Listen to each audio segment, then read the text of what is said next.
Have you noticed that you keep stopping at roughly the same place? The goal changes, it's a different year, you try a new strategy, and hit the same ceiling. The frustrating part isn't the stopping, it's that by the time you stop, you can already see what's on the other side.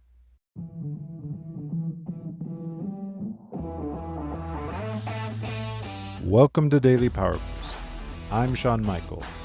This isn't a podcast about pushing harder or fixing yourself.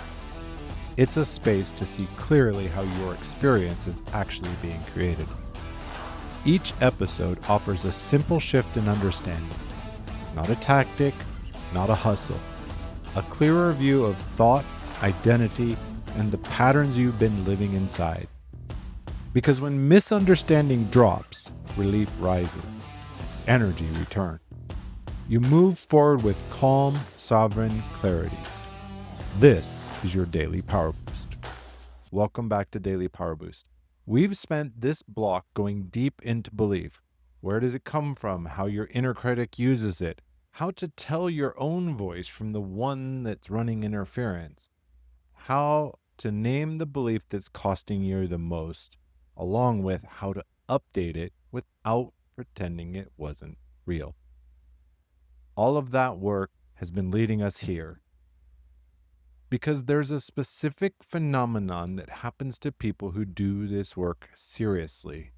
They grow measurably, visibly. They update beliefs, they develop discernment, they close the gap between knowing and doing. Regardless, they hit something that none of that work quite prepared them for, a ceiling that isn't made of limiting beliefs exactly. It's made of the self-concept that those beliefs built. And self-concept ceilings are different. They require a different kind of work to move through. I know someone who did everything right, years of genuine inner work, not performance, the real work. Therapy, coaching, reflection, uncomfortable conversations most people avoid. And they built something real as a result. A business with a reputation and a life that from the outside looked like goal achieved. But every time an opportunity arrived that would have taken things to the next level, something subtle happened. It wasn't fear exactly, not the inner critic that they'd learned to work with.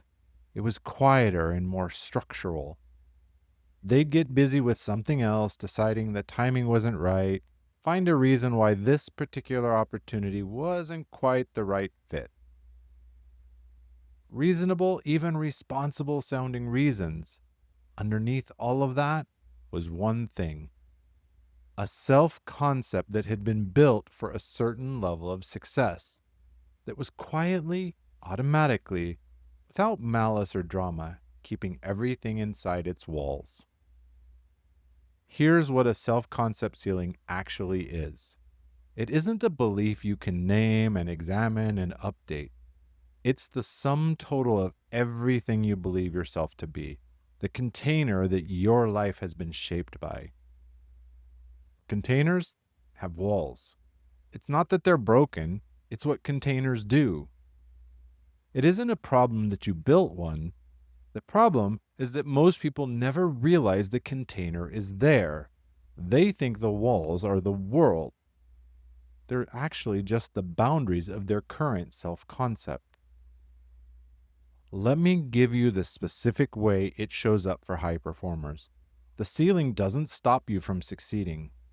It stops you just before the level of success that would require you to become someone you don't fully recognize yet.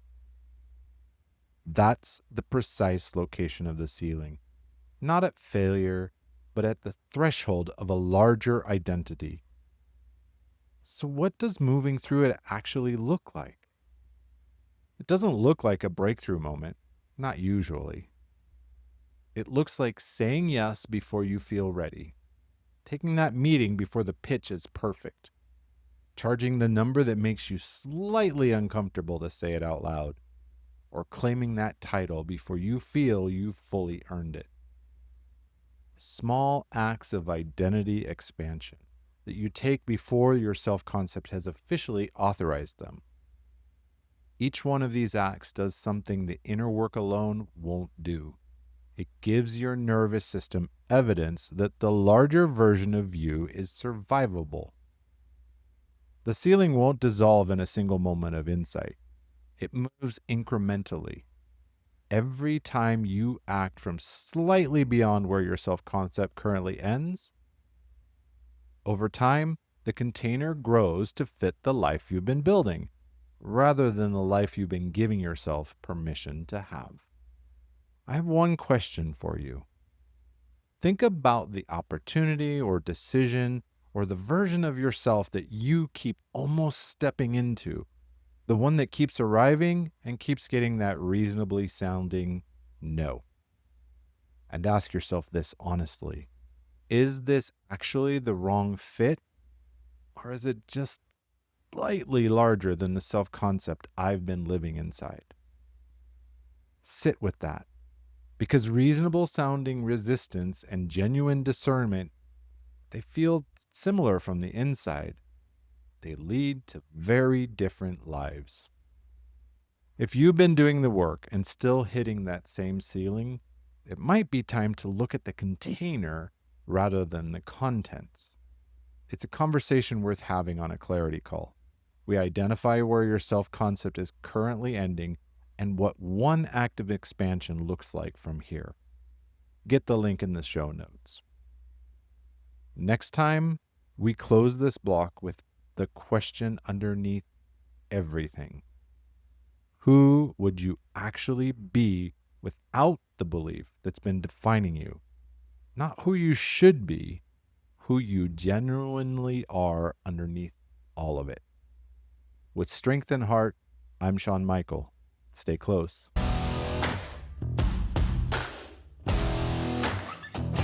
Thanks for tuning in to Daily Power Boost. Ignite your potential. Remember, transformation starts with action. So take today's insight, make it your own, and awaken your inner potential. Because remember, greatness begins within. Catch you tomorrow for your next Power Boost.